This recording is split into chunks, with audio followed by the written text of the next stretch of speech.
ಪ್ರಾಚೀನ ಕಾಲದಲ್ಲಿ ವಿದ್ಯಾರ್ಥಿಗಳು ಗುರುಕುಲದಲ್ಲಿಯೇ ಉಳಿದು ವಿದ್ಯಾಭ್ಯಾಸ ಮಾಡುತ್ತಿದ್ದರು. ಆಗ ಮಕ್ಕಳನ್ನು ಶಿಕ್ಷಣ ಪಡೆಯಲು ಗುರುಕುಲಕ್ಕೆ ಕಳುಹಿಸಲಾಗುತ್ತಿತ್ತು. ಗುರುಕುಲದಲ್ಲಿ ಗುರುಗಳ ಮಾರ್ಗದರ್ಶನದಲ್ಲಿ ಮಕ್ಕಳು ಆಶ್ರಯವನ್ನು ಪಡೆದುಕೊಳ್ಳುತ್ತಿದ್ದರು ಮತ್ತು ಅಧ್ಯಯನ ಮಾಡುತ್ತಿದ್ದರು. ವರದರಾಜನನ್ನು ಕೂಡ ಎಲ್ಲರಂತೆ ಗುರುಕುಲಕ್ಕೆ ಕಳುಹಿಸಿದ್ದರು. ವರದರಾಜ್ ಆಶ್ರಮದಲ್ಲಿ ಗೆಳೆಯರೊಂದಿಗೆ ಬೆರೆಯತೊಡಗಿದ. ಆದರೆ ಓದಿನಲ್ಲಿ ತೀರಾ ಹಿಂದೆ ಇದ್ದನು. ಗುರೂಜಿಯವರು ಹೇಳಿದ ಯಾವುದನ್ನಾದರೂ ಅವನು ಬಹಳ ಕಡಿಮೆ ಅರ್ಥ ಮಾಡಿಕೊಳ್ಳುತ್ತಿದ್ದನು. ಇದರಿಂದಾಗಿ ಅವನನ್ನು ಎಲ್ಲರೂ ಅಪಹಾಸ್ಯ ಮಾಡುತ್ತಿದ್ದರು.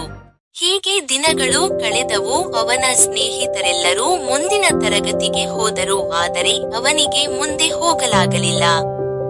ಗುರೂಜಿ ಸಹ ಕೈಬಿಟ್ಟು, ಮಗನೇ, ನಾನು ಎಲ್ಲವನ್ನೂ ಪ್ರಯತ್ನಿಸಿದೆ. ಈಗ ನೀನು ಮನೆಗೆ ಹೋಗಿ ನಿಮ್ಮ ಕುಟುಂಬಕ್ಕೆ ಸಹಾಯ ಮಾಡಿದರೆ ಒಳ್ಳೆಯದು ಎಂದರು. ಬಹುಶಃ ವಿದ್ಯಾ ತನ್ನ ಹಣೆಬರಹದಲ್ಲಿ ಇಲ್ಲವೇನೋ ಎಂದು ವರದರಾಜ್ ಕೂಡ ಯೋಚಿಸಿದ. ಮತ್ತು ಭಾರವಾದ ಹೃದಯದಿಂದ ಅವರು ಗುರುಕುಲವನ್ನು ತೊರೆದನು. ದಾರಿಯಲ್ಲಿ ಹೋಗುವಾಗ ವರದರಾಜ್ನಿಗೆ ಬಾಯಾರಿಕೆಯಾಗತೊಡಗಿತು. ಸುತ್ತಲೂ ನೋಡಿದಾಗ ಸ್ವಲ್ಪ ದೂರದಲ್ಲಿ ಕೆಲವು ಮಹಿಳೆಯರು ಬಾವಿಯಿಂದ ನೀರು ಸೇದುವುದು ಕಂಡುಬಂದಿತು. ಅವನು ಬಾವಿಯ ಬಳಿಗೆ ಹೋದನು. ಬಾವಿಯ ಬಳಿಗೆ ಬಂದ ವರದರಾಜ್ ಕಲ್ಲುಗಳು ಮೇಲೆ ಕೆಲವು ಗುರುತುಗಳು ಮಾಡಿದ್ದನ್ನು ಕಂಡು, ನೀವು ಈ ಗುರುತುಗಳನ್ನು ಹೇಗೆ ಮಾಡಿದ್ದೀರಿ ಎಂದು ಮಹಿಳೆಯರನ್ನು ಕೇಳಿದನು. ಆಗ ಮಹಿಳೆಯೊಬ್ಬಳು, ಮಗನೇ, ನಾವು ಈ ಗುರುತುಗಳನ್ನು ಮಾಡಿಲ್ಲ. ನೀರು ಸೇದುವಾಗ ಈ ಮೃದುವಾದ ಹಗ್ಗದ ಪುನರಾವರ್ತಿತ ಚಲನೆಯಿಂದ ಘನ ವಸ್ತುವಾದ ಕಲ್ಲು ಸವೆದು ಅದರ ಮೇಲೆ ಇಂತಹ ಗುರುತುಗಳು ಮೂಡಿವೆ ಎಂದು ಹೇಳಿದರು. ನಂತರ ವರದರಾಜ್ ಯೋಚನೆಯಲ್ಲಿ ಮುಳುಗಿದನು. ಏಕೆಂದರೆ ಮೃದುವಾದ ಹಗ್ಗದ ಪುನರಾವರ್ತಿತ ಚಲನೆಯಿಂದ ಗಟ್ಟಿಯಾದ ಕಲ್ಲಿನ ಮೇಲೆ ಆಳವಾದ ಗುರುತುಗಳನ್ನು ಮಾಡಬಹುದಾದರೆ ನಿರಂತರ ಅಭ್ಯಾಸದ ಮೂಲಕ ನಾನೇಕೆ ಜ್ಞಾನವನ್ನು ಪಡೆಯಲು ಸಾಧ್ಯವಿಲ್ಲ ಎಂದು ಅವನು ಯೋಚಿಸಿದನು. ವರದರಾಜ್ ಬಹಳ ಉತ್ಸಾಹದಿಂದ ಗುರುಕುಲಕ್ಕೆ ಮರಳಿದನು ಮತ್ತು ದಣಿವರಿಯದೆ ಶ್ರಮಿಸಿದನು.